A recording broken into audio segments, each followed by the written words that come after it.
दोस्तों, मैं आपका होस्ट, आपका दोस्त साहिब खान, एनसीएनबी न्यूज़ एजेंसी से। आज हम मौजूद हैं माननीय मंत्री श्री डीपी यादव जी के साथ और यहाँ एक सभा का आयोजन किया गया है औरंगाबाद अहीर में।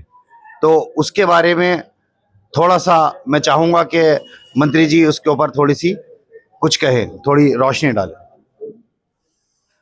देखिए, ये 24वां क्षेत्र का औरंगाबाद अहीर और पूरा इलाका हमारा कर्म क्षेत्र रहा है और हम समय समय पर यहाँ के लोगों के बीच आकर के उनसे सहयोग के तौर पर और यहाँ की इलाके की तरक्की के बारे में, यहाँ के बच्चों की शिक्षाओं के बारे में, रोजगार के बारे में बात करते रहे हैं। आज भी वो स्थिति हमारे बीच बरकरार है। आज हम अपनी नई बात, जो पश्चिमी उत्तर प्रदेश को बनाने का सपना हमारे साथियों ने देखा है, उसको लेकर के हम आए हैं। उसी की हमने अपील करी है। उसी में बहुत सारे गणमान्य लोग शामिल हुए थे। तो हमारा सोच है कि पश्चिमी उत्तर प्रदेश और उत्तर प्रदेश की बेहतरी के लिए इस प्रदेश को एक नए रूप में निर्माण करके उसको ताकत देने का काम किया जाए। उसी की अपील हमने जनता से की है।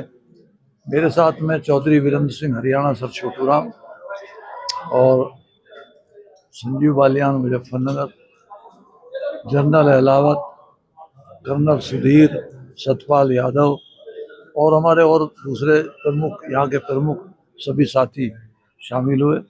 समीनों ने इस बात की तायद की कि जितने प्रदेश भी छोटे प्रदेशों का निर्माण होता है वो प्रदेश जल्दी तरक्की करते हैं और आगे बढ़ते हैं। उसी रूप को लेकर हम ये अपील करते हैं सरकारों से भी, समाज से भी, कि छोटे प्रदेश के निर्माण करने में अपना सहयोग करें साथ में।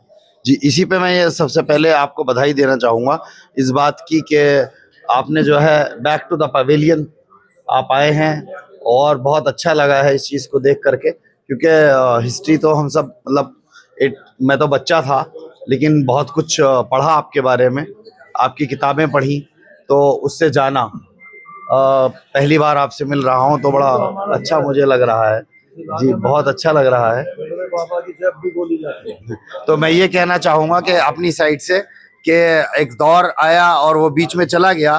तो मेरे एक उस्ताद थे, उन्होंने कहा था कि डूबता सूरज हूँ मुझे पूछता कोई नहीं, डूबता सूरज हूँ मुझे पूछता कोई नहीं, और कल सुबह फिर निकलूंगा और देवता बन जाऊंगा, और कल सुबह फिर निकलूंगा और देवता बन जाऊंगा।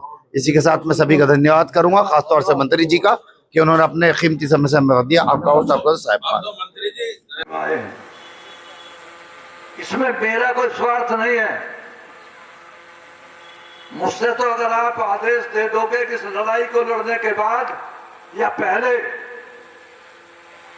तुम्हें राजनीति से संन्यास लेने के लिए कहते हैं, तो आपको जबान दे करके जाता हूं। जिस दिन 24 की ये आवाज आ गई, डीपी यादव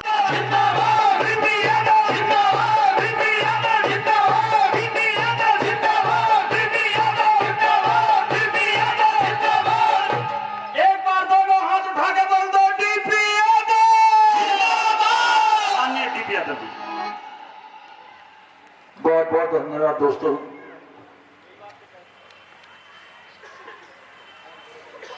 बहुत अच्छी तरह जानता हूं, आज से नहीं, जब बिल्कुल नया था, पहली बार आपके बीच आया था। जिस कदर प्यार इन 30, 35, 40 वर्षों में इस धरती से मुझे मिला है, ईश्वर करे वो प्यार हर आदमी को मिलता रहे, ये धरती जिंदा रहे और यहाँ के लोग जिंदा चलते रहे, खुश होते रहे। भाई ब्रह्मपाल जी, जो मेरी तरह एक छोटे से किसान के पुत्र हैं और परेशानी, मुश्किलों और विषमताओं में जिन्होंने जीवन की डोर थामी, आज ईश्वर की मेहरबानी से वो बहुत ऊंचे पटल पर हैं। यानी मैं जानता हूं कि प्रधानमंत्री की सभाओं से लेकर के और मुख्यमंत्री की सभाओं में मंच पर वो जाते हैं, कविताएं सुनाते हैं, बहुत सारी तालियां बटोरते हैं, लेकिन चूंकि इस धरती से मेरा आए हैं, इसमें मेरा कोई स्वार्थ नहीं है। मुझसे तो अगर आप आदेश दे दोगे कि इस लड़ाई को लड़ने के बाद या पहले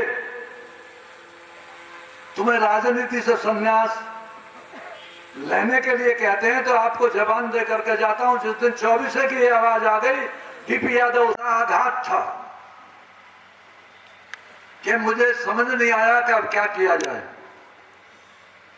लेकिन चूंकि सामने प्रधानमंत्री बैठे थे और उन्होंने दूसरे सेंटेंस में मुझसे यह कह दिया कि यादव जी चुनाव तो लड़ना चाहते हो। मैंने कहा अटल जी अंधे को क्या चाहिए 2 आंख, लेकिन मुझे तो एक भी मिल जाएगी तो गुजारा हो जाएगा, क्योंकि मेरे सामने कोई रास्ता नहीं था। मैं ये बात इसलिए कह रहा हूं कि कई हमारे नौजवानों के मनों में ये बात आती है और हमारे 24 क्षेत्र के 36 क्षेत्र के तमाम गांवों के लोग कि मेरा और मुलायम सिंह जी का टकराव नहीं होना चाहिए था। टकराव आज भी नहीं है, टकराव कल भी नहीं था। बात अधिकार की थी कि मुझे मेरा अधिकार चाहिए था। जो आदमी अपने अधिकार को नहीं जानता, नहीं मानता, नहीं लड़ता, उस आदमी का इतिहास खत्म हो जाता है। इसलिए कहा है किसी ने कि जिन लोगों को मिटने का एहसास नहीं होता, उन लोगों का दुनिया में कोई इतिहास नहीं होता।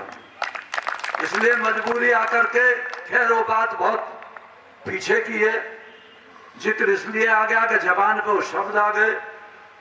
हमारे कई दोस्तों के मन में कभी कभी जिक्र आ जाता है, कोई लखनऊ बैठ कर के, कहीं बैठ करके, तो मैंने जीवन में ना किसी को धोखा दिया है, ना विश्वासघात किया है और ना कभी बेईमानी की है। और जितने मैं जिंदा हूं और आपके सामने आपके साथ में हूं, डीपी यादव में ये कमियां जब तक वो जिंदा है नहीं आ सकती, इस बात की जबान देता हूं आप लोगों को।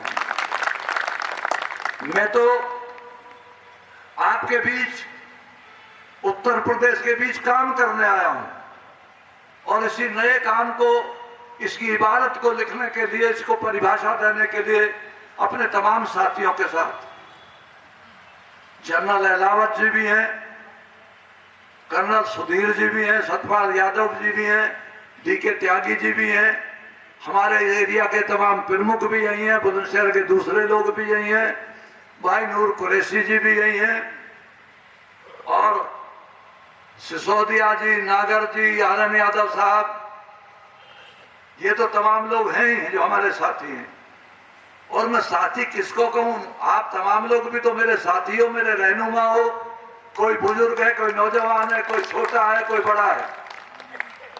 तो कुल मिलाकर के आज जो बात आपके सामने हमारे साथियों ने रखी है, वो आपके लिए काम की बात है, उसमें कोई लालच नहीं है।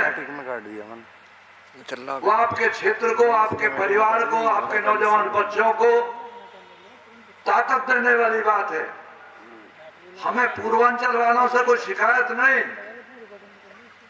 लेकिन तकलीफ ये है कि जो रोटी हमारे हाथ पे रखी हुई है, जिसे हम कमाते हैं, उससे हमें अपनी भूख मिटाने का भी मौका मिलना चाहिए। आपके सामने कहीं वास्तव में 24 के लोग जहां चाहे मुझे आजमा सकते हैं। और 24 आई क्यों? 24 के लोग, ये धरती तो हमारी राजनीतिक मां है। हमारे बहुत सारे साथी दूर दराज से भी, भाई मुकेश यादव भी एक हमारा दिल्ली का साथी है, रहने वाला तो यहीं का है, लेकिन जिस तरीके से आपके प्रोग्राम में लगा है आनंद यादव साहब के साथ में, हम ऐसे नौजवानों के मशहूर हैं। भाई सलीम भाई, सुनेरी लाल यादव और उनके दूसरे साथी राकेश यादव के तमाम वो नौजवान बच्चे जो पीला दुपट्टा 300 में रख लेता हूं, 200 तो रख ले, ये तो वो डीपी यादव था। हमें उस बारे में कभी कोताही नहीं पड़ती, आगे बढ़ करके बल्कि कह सकता हूं। और इस बात को पुराने राजनीति करने वाले लोग जानते हैं जो मंच पर बैठे हैं, भरत गांधी जी भी जानते हैं। भरत गांधी जी नहीं है, ये यादव है जौनपुर के, बड़े कट्टर, कई बार जेल की यात्रा कराए, लेकिन बदमाश नहीं है, हैकर नहीं है, चोर नहीं है, भ्रष्टाचारी नहीं है। तुम्हारे अधिकारों की बात करने में कई सरकारों ने इनको जेल भेजने का काम किया। आजकल आसाम के गरीबों में काम करते हैं। मैं एक मीटिंग को इनकी को एड्रेस करने गया आसाम में, गुवाहाटी में पिछले बरस, तो हजारों लोग नंगे पैर, बेचारी औरतें जिनके बदन पर एक कपड़ा था, बेचारे गरीब लोग जो हाथ में रोटी का थैला लिए हुए थे, बसों से उतर कर पैदल चल कर करके इनकी मीटिंग में शामिल होने के लिए आ रहे थे। तो गरीबों में काम करने का स्थान मैंने तो इनसे निवेदन किया कि भाई वहां भी गरीबों के बीच काम कर रहे हो, हमारी यूपी। आगे किताब देख के तुम लिख लेना भाई। आप भी सुन लो भाई, मेरी ये कविता है जब मैंने किताब जो लिखी है, और भाई धन्यवाद देता हूँ, उसके शब्द सुना देता हूँ आप तमाम लोगों को। कठिन समय के कठिन पलों में यदि तुझ में कुछ साहस है बाकी, जिंदा रहने की जिद तुझ में और जीवन का विश्वास है बाकी। ऐसा कोई समय नहीं बंधु जिसका कोई अंत नहीं, जीवन फिर रोशनी पाता है यदि जीने का प्रयास है बाकी। इसके आगे है,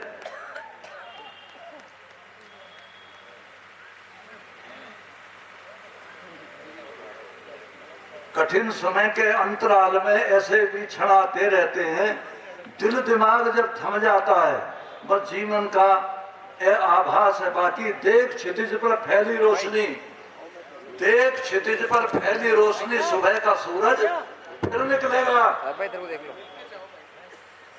और लिख देंगी फिर भोर की किरणें, जो तेरा इतिहास है बाकी। बहुत बहुत धन्यवाद, नमस्कार, थैंक।